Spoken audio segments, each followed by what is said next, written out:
Hello दोस्तों, कैसे हैं? उम्मीद करते हैं आप लोग अच्छे होंगे। हम आपके लिए मैथ का एक वीवीआई क्वेश्चन लेके आए हैं जो बड़े मार्क में आते हैं। 5 नंबर में क्वेश्चन आते हैं। क्वेश्चन आपके पास है 14 सेमी ऊंचाई तथा 7 सेंटीमीटर आधार व्यास वाले ठोस बेलन में से 4 सेंटीमीटर ऊंचाई व 2.1 सेंटीमीटर त्रिज्या की दो समान शंकुवार आकृतियां काटी जाती है। तो शेष ठोस आकृति के आयतन की गणना करें। ठीक है, आपके पास 14 सेंटीमीटर ऊंचाई तथा 7 सेंटीमीटर आधार व्यास वाले ठोस बेलन है। क्या है? बेलन है। देखिए, ये आपके पास बेलन है। ये क्या है? बेलन, जिसकी आपके पास ऊंचाई 14 सेंटीमीटर दिया हुआ है। यहां से यहां कितना दिया हुआ है? ये 14 सेंटीमीटर है। ठीक है, इसका आधार का व्यास ये दिया हुआ है, व्यास। ठीक है, ये आपके पास दिया हुआ है कितना? 7 सेंटीमीटर। ठीक है, बेलन में से 4 सेंटीमीटर ऊंचाई और 2.1 सेंटीमीटर त्रिज्या की दो समान शंकु आकृति काटी जाती है। 4 सेंटीमीटर ऊंचाई वाला और 2.1 सेंटीमीटर त्रिज्या वाला दो समान शंकुवार आकृति काटी जाती है। शंकु काटी जाती है। ठीक है, शंकु।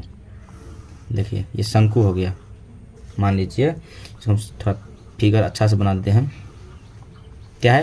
ये शंकु काटी जाती है, जिसकी ऊंचाई आपके पास है यहाँ से यहाँ ऊंचाई 4 सेंटीमीटर। ये कितना दिया हुआ है? 4 सेंटीमीटर। इसका त्रिज्या दिया हुआ है, त्रिज्या ये आपके पास दिया हुआ है R 2.1 सेंटीमीटर। ठीक है, समझ गए? ये आपके पास बेलन है, ये आपके पास शंकु है। ठीक है, क्या किया? इसमें से दो ऐसी आकृति का शंकु काटा जाता है। जो शेष भाग इस बचेगा उसका को क्षेत्रफल निकालने के लिए बोला गया है। आपको क्या, देखिए, पहली बात, बेलन का जो आयतन होगा उसमें से दो शंकु का आयतन जो घटाएंगे तो शेष ठोस आकृति का आयतन बचेगा। ठीक है, देखिए, इसका व्यास दिया है, इसका आर कितना हो जाएगा? 7/2। इसको हम लिख सकते हैं 3.5 सेंटीमीटर। ठीक है, लिख सकते हैं। जो दिया है उसको पहले लिख देते हैं आराम से। दिया है,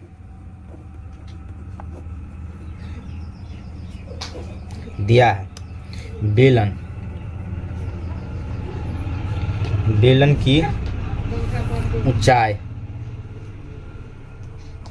जिसे हम h बोलते हैं, कितना दिया है?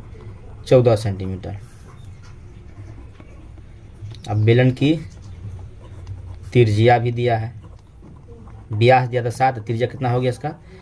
3.5 सेंटीमीटर निकाले हैं अभी यहाँ पे।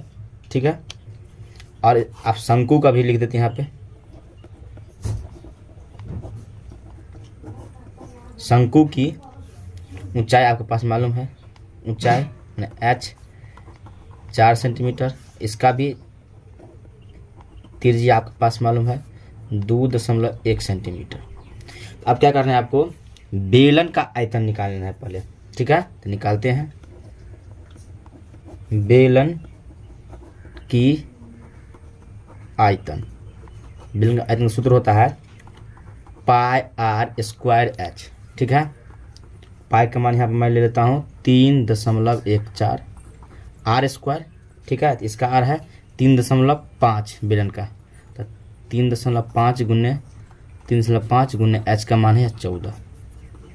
तो सभी को गुना करेंगे तो हो जाएगा ये 538.51 सेंटीमीटर क्यूब। आयतन क्यूब होता है, या आप घन सेंटीमीटर भी लिख सकते हैं, कोई दिक्कत। अब क्या करना है आपको? शंकु का आयतन निकालना है। ठीक है, वही हम करते हैं।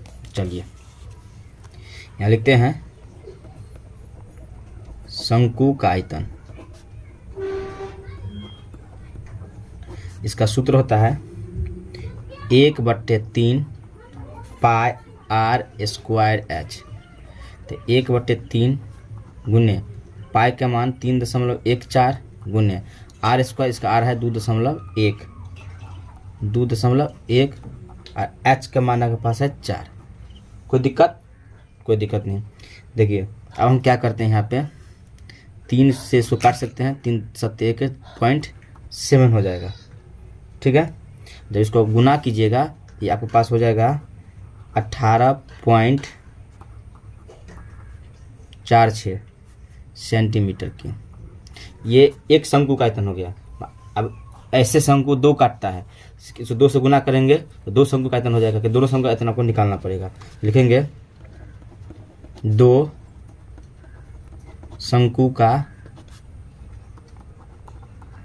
आयतन बराबर 2 गुने 18.46। इसको गुना हम करेंगे तो 36.92 सेंटीमीटर क्यूब हो जाएगा। दोनों शंकु निकाल दिए। आपको अब शेष भाग का आपको क्षेत्रफल लाना है, ठीक है। यहाँ लिखेंगे शेष ठोस आकृति का आयतन बराबर बेलन के आयतन, बेलन की आयतन माइनस 2 शंकु का आयतन, 2 शंकु का आयतन। बेलन का आयतन हमको मालूम है कितना आया है 538.51 सेंटीमीटर क्यूब। इसका भी आया है 36.92 सेंटीमीटर क्यूब। तो इसको घटाएंगे तो घटा के आएगा कितना 501.58 सेंटीमीटर क्यूब। ये आपका शेष ठोस आकृति का आयतन हो गया। देख लीजिए, कहीं भी डॉट हो तो आप वीडियो को पीछे करके भी देख सकते हैं, कहीं दिक्कत नहीं होना चाहिए। देख लीजिए, ये आपके पास फिगर था, ये बेलन था, ये शंकु था। तो पूरे बेलन में से 2 शंकु का आयतन घटाए हैं। पूरा बेलन का आयतन कितना आया है, यहाँ पर आया इतना आया था ना 538.51, ठीक है। एक नहीं 2 शंकु काटा गया है, तो दोनों शंकु का आयतन पहले एक शंकु का निकाले हैं फिर दोनों का निकाले हैं। दोनों का इतना आया है यहाँ पे 36.92। तो बेलन के आयतन में से 2 शंकु के आयतन को हम घटाए हैं तो इतना आया है। ये आपका आंसर हो गया, ठीक है। कोई दिक्कत हो, कोई डाउट हो तो वीडियो को पीछे करके भी दे सकते हैं। वीडियो आपको अच्छा लगे तो लाइक कीजिए, सब्सक्राइब कीजिए, शेयर कीजिए। Thanks for watching. जय हिंद, वंदे मातरम।